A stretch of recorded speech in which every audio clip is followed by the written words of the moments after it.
My name is Lauren Sun, and this is my testimony. My name is Austin Lee, and this is my testimony. Hi, my name is Jenny, and I'm going to share my testimony today. I was born into TKC and have been attending ever since. As a child, I was very shy, so it was really difficult for me to make friends. So my family was everything to me. I loved my family, I loved hanging out with them, but my love for family became unhealthy when it was my identity, and I grew my pride from my family. I had what I call a perfect life because I thought everything in my family, everything seemed so right and so good. I was born and raised Christian. Although my father wasn't Christian, my mom would take me and my brothers out to church every Sunday.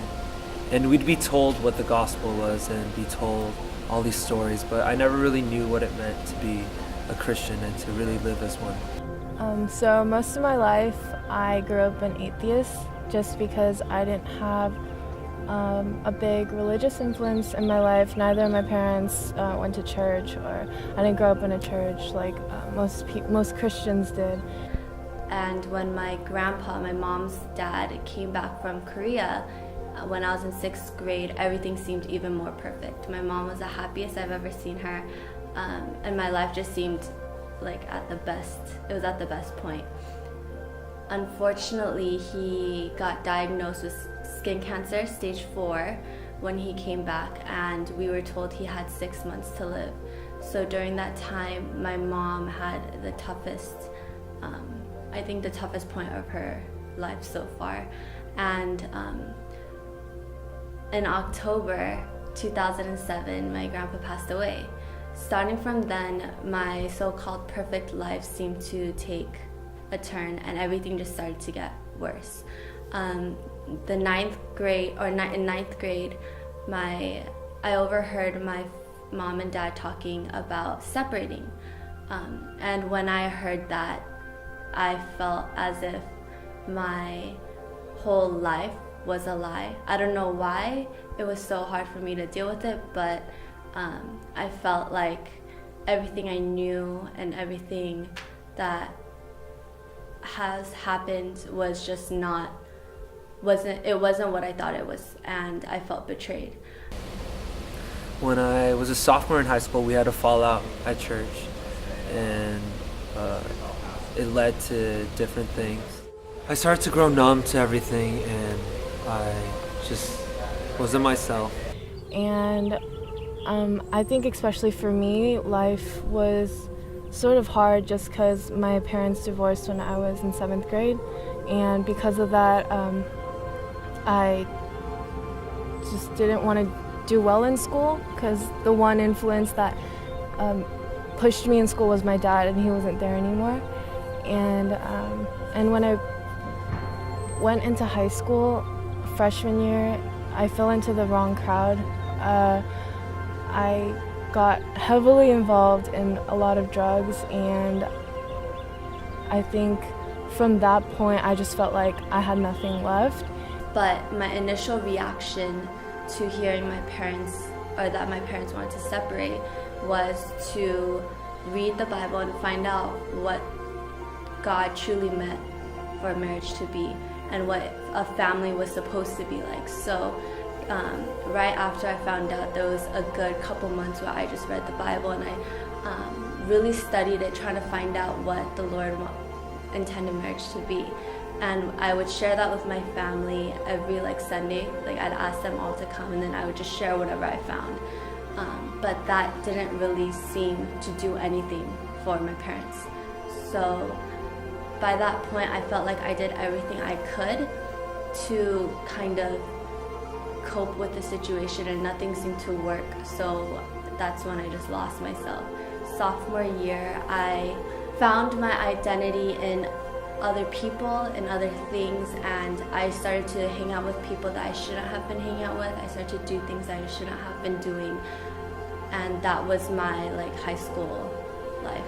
And freshman year, after I fell into that crowd and I started doing drugs, I got expelled from that school, and And then sophomore year I went to a different school, and things didn't get better at all.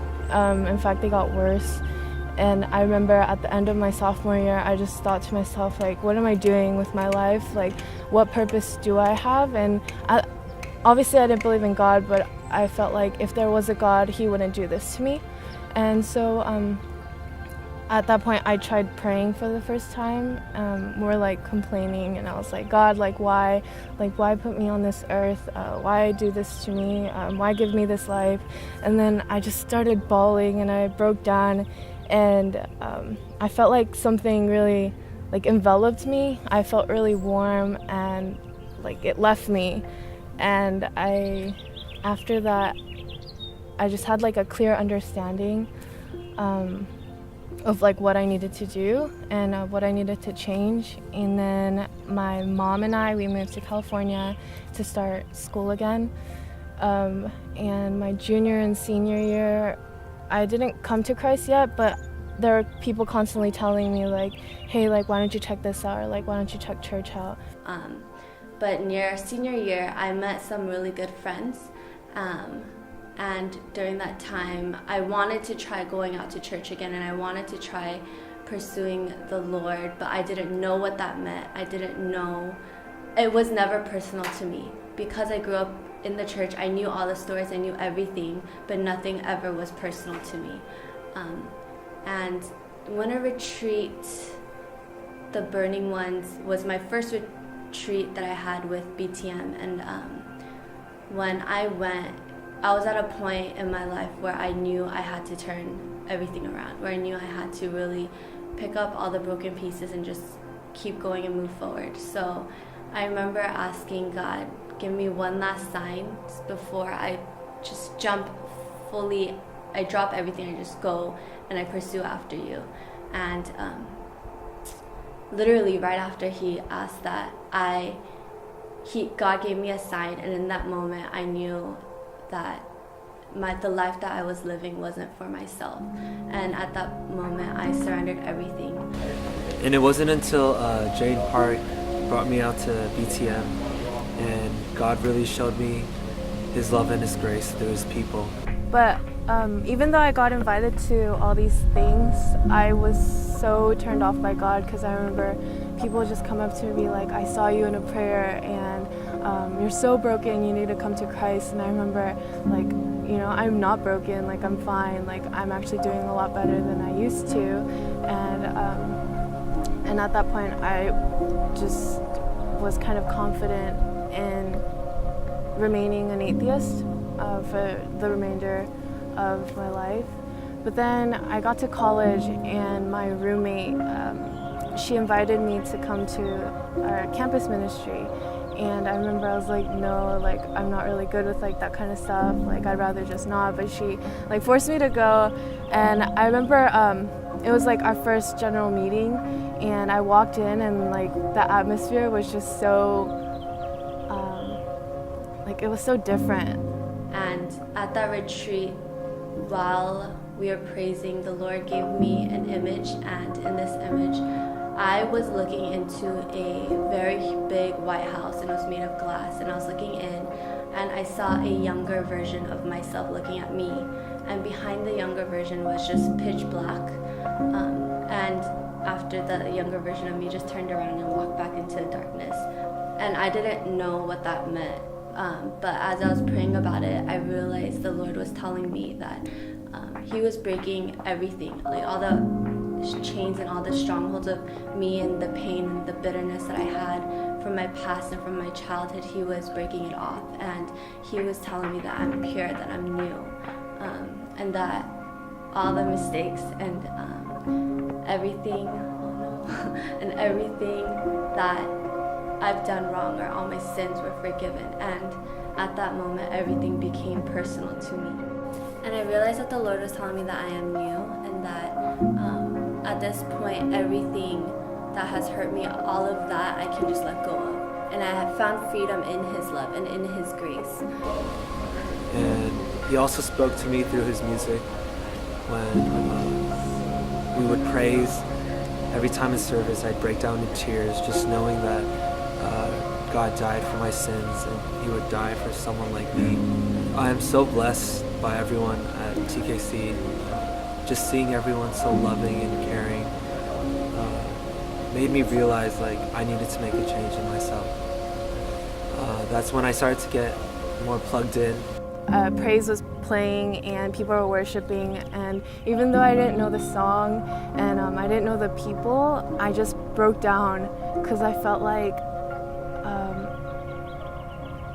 I belonged there, like I was supposed to be there, and that God's been waiting for me. And I think that definitely was the part where I got saved, but since then, yeah, my life's been so different. So after that, I remember telling a couple people, like I told Eugen and Yuna about my story, and when Eugen told me that she and Yuna have been praying for me or praying over me and interceding on my behalf while I was going through like my senior year, and when she told me that the beginning of my journey was the answers to her prayers, that was when I realized, or I got a glimpse of what true love is, and how even though Eugen, Yuna, and I weren't the closest, but they still prayed over me. And that was the beginning of my journey. And these past 6 months have been amazing. I had the opportunity to be on praise team, and everyone there has shown me how much they were doing in their lives, and I've been blessed by each and every one of them. I had the opportunity to be on stage last week and seeing everyone just closing their eyes, and seeing everyone so passionate about God, and seeing everyone praise Jesus as one church really showed me what my calling was, which is to be a praise leader.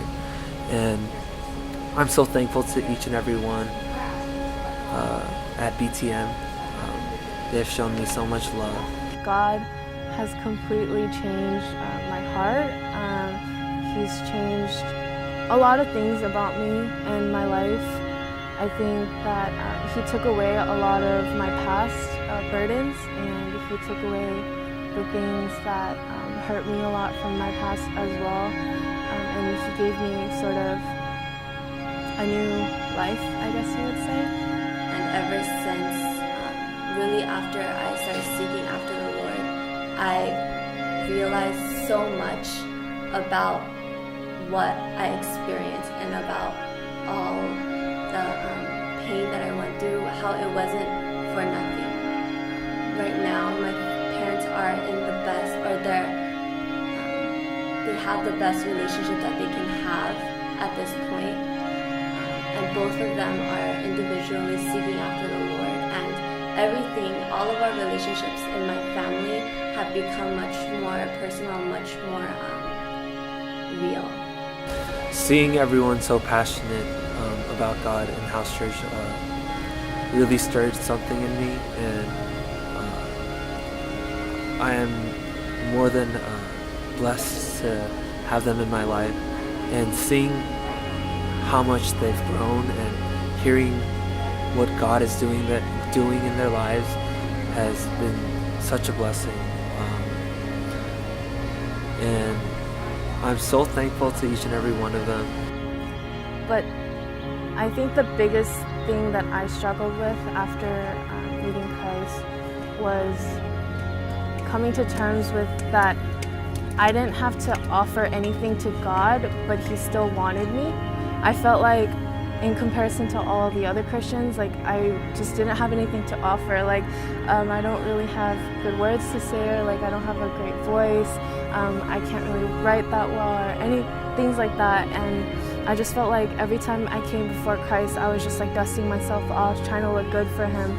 I realized that the separation between my parents wasn't in vain, and it wasn't for anything, but it was truly to have all of His children in my family come back to Him and seek Him and seek His goodness. And in that, everything that I've gone through, everything that I've experienced was so worth it. And even if anyone, even from my testimony, if anyone can even take just strength or just encouragement from it, everything that I've experienced is so worth it. It wasn't for nothing. And I think that shows the goodness of our Father, that shows the goodness of God. Hopefully, I just further grow as a Christian and really live out the gospel. And whether it's at my school or at work or at, within my family, within my friends, I just want to be the light and be an influence, sharing His love like BTV did for me. But I really didn't have anything. I think now I realize that's what faith is about. That's what Christianity is about. It's just that you don't really have anything to offer God, but He just wants you because you are His. Now I realize that all my life I've been turning away from a God that just wanted to see my face. My name is Lauren San. My name is Austin Lee. My name is Jenny G. And this is how God saved me. This is how God saved me. And this is how God saved me.